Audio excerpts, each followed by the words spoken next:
Hello दोस्तों, स्वागत है आपका हमारे यूट्यूब चैनल पर। आज आपको कुछ ऐसे 5 चीज़ों के बारे में हम बताएंगे जिसके बारे में आपने शायद ही कभी सोचा हो। क्या आप जानते हैं कि आकाश का रंग नीला क्यों दिखाई देता है?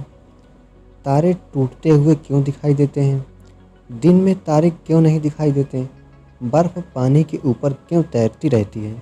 मकड़ी अपने ही जाल में खुद क्यों नहीं फंसती है? अगर आप इन सारे सवालों के जवाब जानना चाहते हैं तो आप हमारी वीडियो के साथ बने रहिए। इससे पहले आपसे एक छोटी सी रिक्वेस्ट है कि अगर आपने हमारे चैनल को अभी तक सब्सक्राइब नहीं किया है तो आप हमारे चैनल को सब्सक्राइब कर लीजिए और नोटिफिकेशन बेल आइकन को ऑन कर लीजिए ताकि आने वाला हमारा हर वीडियो आप तक पहुँचे। अगर आप किसी टेक या नॉन टेक की तैयारी कर रहे हैं या पढ़ाई कर रहे हैं तो ये वीडियो आपके लिए बहुत ही परफेक्ट है। तो चलिए शुरू करते हैं। इन 5 चीज़ों के बारे में जानते हैं कि ये कैसे क्यों हैं। सवाल नंबर पहला, आकाश का रंग नीला क्यों दिखाई देता है? जैसा कि आप जानते हैं, धरती के चारों ओर वायुमंडल यानी हवा पाया जाता है। इसमें कई तरह की गैसों के मॉलिक्यूल्स और पानी की बूंदें या भाप पाई जाती हैं।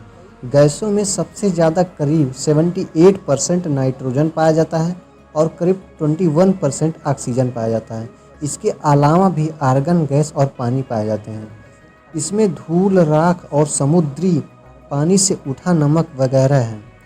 हमें अपने आसपास का रंग इन्हीं चीज़ों की वजह से आसमानी लगता है। दरअसल हम जिसे रंग कहते हैं वह रोशनी है। रोशनी वेव्स या तरंगों में चलती है। हवा में मौजूद चीज़ें इन वेव्स को रोकती हैं। जो लंबी वेव्स हैं उनमें रुकावट कम आती हैं। वे धूल के कणों से बड़ी बड़ी होती हैं, यानी रोशनी की लाल, पीली और नारंगी तरंगें नज़र नहीं आती हैं, पर छोटी तरंगों को गैस या धूल के कण रोकते हैं। यह रोशनी टकराकर चारों ओर फैलती है। रोशनी के वर्णक्रम या स्पेक्ट्रम में नीला रंग छोटी तरंगों में चलता है। यही नीला रंग जब फैलता है तो आसमान का रंग नीला दिखाई देता है। अब आता है सवाल नंबर दूसरा, तारे टूटते हुए क्यों दिखाई देते हैं? जैसा कि आप जानते हैं कि अंतरिक्ष में अनेकों बड़ी बड़ी रचनाएं उपस्थित हैं जो पृथ्वी से अरबों किलोमीटर की दूरी पर स्थित है, जिन्हें हम तारों के रूप में देखते हैं। जब वे बाहरी अंतरिक्ष से वायुमंडल में प्रवेश करते हैं तो हवा की रगड़ से वह गर्म होकर चमकने लगते हैं या फिर जलने लगते हैं। ये उल्काएं के रूप में भी जाना जाता है। उल्काएं वायुमंडल में पूरी तरह से जब जल जाती हैं, लेकिन कुछ बड़े बड़े उल्का पिंड पृथ्वी तक पहुंच जाते हैं। उन्हें जब गिरता हुआ हम देखते हैं तो हमें लगता है कि तारे टूट रहे हैं, लेकिन ये तारे टूटते नहीं हैं, ये कुछ कण होते हैं। अब आता है हमारा सवाल नंबर तीसरा, दिन में तारे क्यों नहीं दिखाई देते हैं? पृथ्वी के चारों ओर घनन वायुमंडल है जो कि सूर्य के प्रकाश के चारों ओर बिखेर देता है, जिससे दिन में आकाश चमकदार हो जाता है तथा तारे दिखाई नहीं देते हैं। जबकि चांद पर, जहां वायुमंडल नहीं है, वहां दिन में भी तारे देखे जा सकते हैं। आता हमारा सवाल नंबर 4, बर्फ पानी के ऊपर क्यों तैरती रहती है?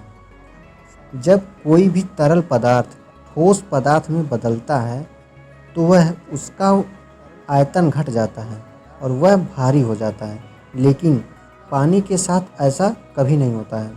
पानी जब ठोस अवस्था के लिए जमकर बर्फ बनता है तो उसका आयतन घटने के स्थान पर बढ़ जाता है, जिसके कारण वह पानी की तुलना में हल्की हो जाती है। इसीलिए बर्फ पानी में तैरती रहती है। अब आता हमारा सवाल नंबर 5, मकड़ी अपने ही जाल में खुद क्यों नहीं चिपकती?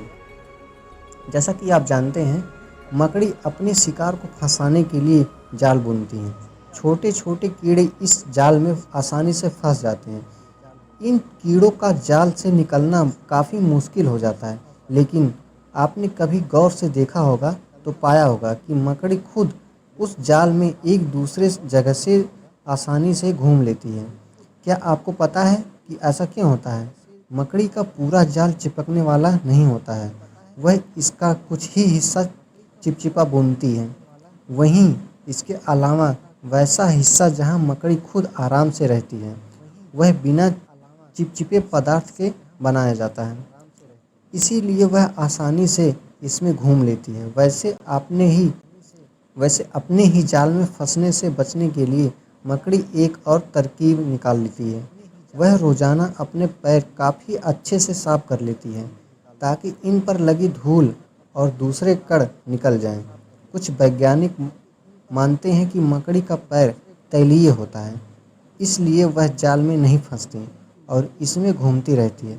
लेकिन सच यह है कि मकड़ियों के पास आयल ग्लैंड्स ग्रंथियां नहीं होती हैं। वहीं कुछ वैज्ञानिक इसकी वजह मकड़ी की टांगों पर मौजूद बालों को मानते हैं, जिन पर जाले की चिपचिपाहट का कोई असर नहीं होता है। हेलो दोस्तों, आज का वीडियो यहीं समाप्त होता है। अगर हमारा वीडियो अच्छा लगा हो तो लाइक, सब्सक्राइब और कमेंट जरूर कीजिएगा। धन्यवाद।